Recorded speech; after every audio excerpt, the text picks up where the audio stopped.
ایک شخص تھا عمر بن عبد ود، 90 سال کا بوڑھا، لیکن جب تلوار لے کے میدان میں آتا تھا تو 1000 آدمی کے مقابلے میں لڑتا تھا، اور لوگ جگہ جگہ یہ کہتے تھے تو اس طرح ہے جس طرح عمر بن عبد ود لوگوں کو ڈراتا ہے، تو اس طرح ہو گیا۔ یہ اس کے ارد گرد کے لوگ اس کی مثالیں دیتے تھے۔ جنگ خندق جب ہو رہی تھی تو یہ مقابلے میں آ گیا، تو حضرت علی المرتضیٰ شیر خدا کرم اللہ تعالی وجہ الکریم بھی تشریف فرما تھے۔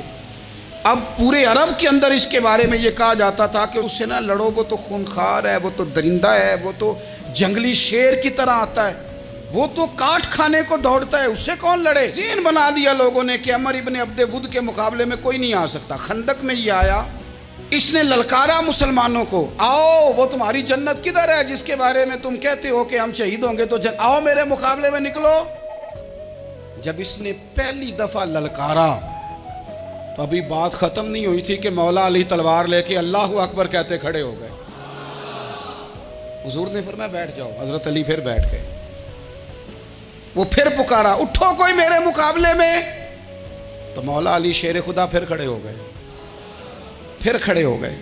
حضور نے فرمایا بیٹھ جا۔ ایک شخص نے کہا علی یہ عمر بن عبد ود ہیں، فرمایا مجھے پتہ ہے۔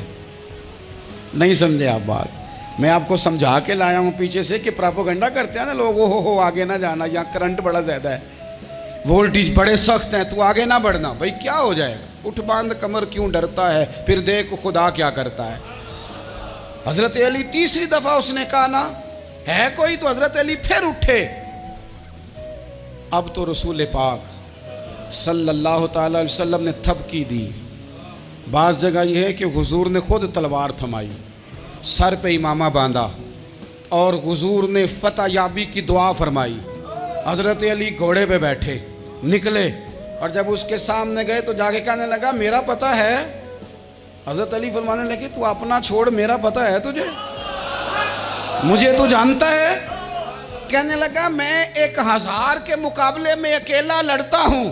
حضرت علی شیر خدا فرمانے لگے پتہ نہیں تو کن سے لڑتا رہا ہے، جانے وہ کون ہے جن سے تو لڑتا رہا ہے، وہ کون 1000 تھے جو تیرے مقابلے میں آتے تھے، پتہ نہیں۔ تو کہنے لگا میرا نام میری ماں نے عمر بن عبد ود رکھا ہے۔ فرمایا چھوڑ تو، میری ماں نے میرا نام حیدر رکھا ہے۔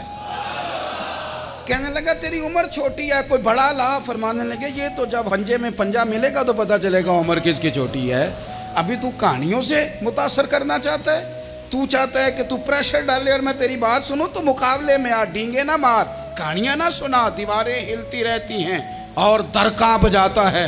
علی کا نام سن کے اب بھی خیبر کانپ جاتا ہے، تو مقابلے میں آ، تو باتیں بنا رہا ہے، کہانیاں سنا رہا ہے۔ وہ کہنے لگا تو بچہ ہے، میں چاہتا نہیں تیرا خون بہاؤں۔ تو حضرت علی کہنے لگے میں بڑے دن سے پریشان ہوں کہ کسی بے ایمان کا خون بہایا کیوں نہیں، میرا بڑا دل کر رہا ہے تیرا خون بہاؤں۔